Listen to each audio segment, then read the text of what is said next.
दोस्तों नमस्कार, प्रणाम, सभी का स्वागत है। अभी एक हेडलाइन लिखी है कि पकड़ा गया पुष्कर सिंह धामी जो मुख्यमंत्री हैं उनका झूठ। अब सबसे बड़ा सवाल यही है कि जब सूबे के मुख्यमंत्री ही झूठ बोलने लग जाएं तो फिर जो उनके नीचे काम कर रहे अधिकारी हों, मंत्रीगण हों, तो किस प्रकार से एक ट्रांसपेरेंसी, पारदर्शिता या विश्वसनीयता का भरोसा लिया जा सकता है। ये बात मैं इसलिए कह रहा हूँ क्योंकि आज अखबार में एक हेडलाइन छपी है। मैं हेडलाइन आपको दिखा देता हूँ। हेडलाइन में लिखा हुआ है कि हमारे चारों धामों के नाम पर देश भर में कोई भी मंदिर नहीं बनेगा। धामी जी ने बोला है। अमर उजाला की ये हेडलाइन है, अगर आप सिटी अखबार पढ़ेंगे तो उसमें आपको ये मिल जाएगा। इसके नीचे लिखा हुआ है कि मुख्यमंत्री पुष्कर सिंह धामी ने दोहराया है कि केदारनाथ और चारों धामों में किसी भी धाम के नाम पर देश में कहीं भी दूसरा मंदिर नहीं बनेगा। प्रदेश मंत्रिमंडल ने इस संबंध में निर्णय लिया। सबसे पहला सवाल तो यही होता है कि जो राज्य सरकार है, राज्य सरकार कभी भी केंद्र सरकार का निर्णय नहीं ले सकती है। किस प्रकार से धामी जी ने ये किया है कि भाई देश में कहीं भी मंदिर नहीं बनेगा, किस प्रकार के प्रोटोकॉल इसमें फॉलो हुए हैं, क्योंकि आप उत्तराखंड तक ही ये सीमित है। उत्तराखंड के आप मुख्यमंत्री हैं तो उत्तराखंड के मुख्यमंत्री होने के नाते आप उत्तराखंड में चीज़ों को नियंत्रण कर सकते हैं, लेकिन अगर कोई दूसरे राज्य में बना रहा होगा तो किस प्रकार से नियंत्रण आप करेंगे। तो सीधा सीधा ये सवाल उठता है कि धामी जी जिस एक राज्य के मुख्यमंत्री हैं तो कैसे देशव्यापी आप ये साफ साफ बोल सकते हैं कि देश भर में कहीं भी मंदिर नहीं बनेगा।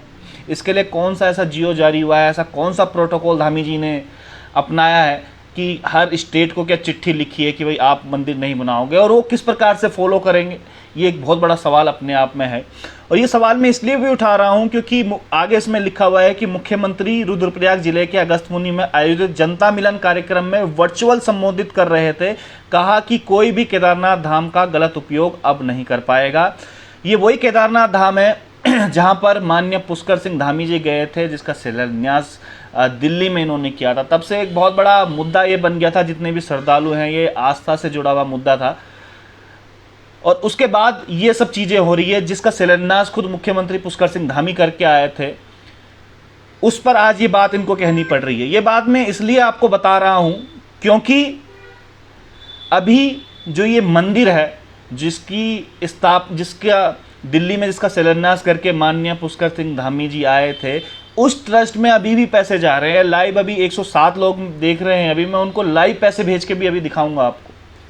तो सीधा सीधा माननीय जो पुष्कर सिंह धामी हैं वो उत्तराखंड की जनता को किस प्रकार से बेवकूफ़ बना रही है कि हमने निर्णय ले लिया है कि अब कहीं भी धाम नहीं बनेगा। भाई आप कौन होते हो निर्णय लेने वाले? आप मोदी जी से मिलिएगा ना, आप उनको बताइएगा मोदी जी से मिलके कि भाई आप केंद्र सरकार में बजट लेके आइएगा ताकि केंद्र सरकार ये निर्णय ले सके कि पूरे देश में कोई भी मंदिर का जो नाम है उसका उपयोग नहीं कर पाएगा।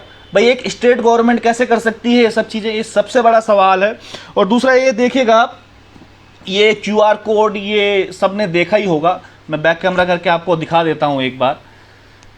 ये देखिएगा, ये सबने देखा ही होगा, जिसमें लिखा हुआ था कि केदारनाथ धाम में पूजन समारोह जिस समय हुआ था, और एक लास्ट में आप देखेंगे तो एक QR कोड भी इसमें दिया गया था। अब इस QR कोड में लगातार इस ट्रस्ट में पैसे भी जा रहे हैं। भैया अब जब आपने ये निर्णय ले लिया है, जिसका शिलान्यास करने आप खुद गए थे, तो इसमें पैसे किस प्रकार से जा रहे हैं अभी लाइव आप ये देखिएगा। लाइव में अगर इसमें मैं पैसे भेजूँ, ये देखिएगा आप, इस QR कोड को अगर हम स्कैन करेंगे, ये देखिएगा QR कोड को स्कैन करते ही श्री केदारनाथ धाम इसमें लिखा हुआ आ रहा है, केदारनाथ धाम। और जैसे ही इस QR कोड में अगर आप 1 रुपये डालते हैं, आप ये देखिएगा 1 रुपये इसमें अगर आपने डाला और यहाँ पर अगर मैं पे इसको करता हूँ तो अब आप ये देखिएगा, ये देखिएगा, ये लाइव आपके सामने मैं दिखा रहा हूँ अभी कि किस प्रकार से बेवकूफ़ बनाया जा रहा है माननीय पुष्कर सिंह धामी जी के द्वारा। और सीधा सीधा ये पेड हो रहा है केदारनाथ धाम दिल्ली, ये देखिएगा। और यहाँ पर बेवकूफ़ बनाया जा रहा है उत्तराखंड की जनता को कि अब कोई भी धाम नहीं बनाया जाएगा, धाम के नाम पर कोई भी अब हम लोग नाम नहीं रखेंगे। तो उत्तराखंड के मुख्यमंत्री पुष्कर सिंह धामी अगर झूठ बोलेंगे तो दोबारा से मैं ये सवाल पूछता हूँ कि किस प्रकार से अधिकारी या जो उनके नीचे मंत्रिमंडल काम कर रहा है, तमाम वो लोग, उत्तराखंड की जनता उन पर किस प्रकार से विश्वास कर पाएगी, किस प्रकार से एक विश्वसनीयता या ट्रांसपेरेंसी इनके बीच बन पाएगी, जब सूबे के मुख्यमंत्री खुद ही झूठ बोलने लगे हैं। और ये आज की हेडलाइन है, ये देखिएगा, ये आज की हेडलाइन है, जो अभी अभी दर्शक जुड़े हैं मैं उनको दिखा देता हूँ। ये आज की हेडलाइन है जहाँ पर लिखा है कि हमारे चारों धामों के नाम देश भर में कोई भी मंदिर नहीं बनेगा, धामी जी। तो धामी जी सीधा सीधा किस प्रकार से जनता को बेवकूफ़ बना रहे हैं और लिख रहे हैं कि प्रदेश मंत्रिमंडल ने इस संबंध में निर्णय ले लिया है कि देश में कहीं भी धाम नहीं बनेगा। भाई ये कैसे पॉसिबल हो सकता है कि एक राज्य सरकार पूरे देश में ये तय करे कि कोई भी मंत्रिमंडल नहीं बनेगा? अगर आप इतने सच्चे हैं तो जो अभी मैंने QR कोड पर 1 रुपये जो दिल्ली के केदारनाथ धाम में डाले हैं वो अभी तक क्यों हैं?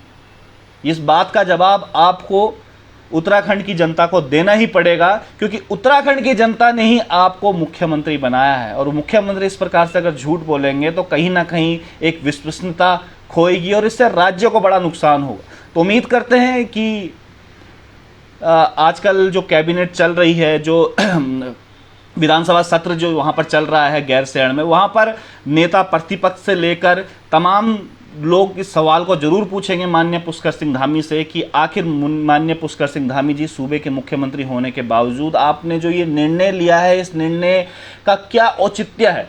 किस प्रकार से आपने उत्तराखंड की जनता के बीच जाकर ये बोला है? इसकी ऑथेंटिसिटी क्या है? इसकी ट्रांसपेरेंसी क्या है? किस प्रकार से आपने ये बोला है? या सीधा सीधा आप उत्तराखंड की जनता को बरगला रहे हैं और उत्तराखंड की जनता से झूठ बोल रहे हैं कि देश भर में कोई भी अब मंदिर यहाँ के चारों धामों के नाम पर नहीं बनेगा? तो सीधा सा सवाल है और सीधा सा जवाब है। आप लोग भी कमेंट करके जरूर बोलिएगा कि आपको क्या कुछ इस बारे में लगता है, क्या कुछ सोचना है। अगर सूबे के मुख्यमंत्री इस प्रकार से झूठ बोलेंगे तो एक आम आदमी का क्या होगा और एक आम आदमी किस प्रकार से इस सरकार पर, इस मुख्यमंत्री पर विश्वास कर पाएगा? बहुत बहुत धन्यवाद, नमस्कार।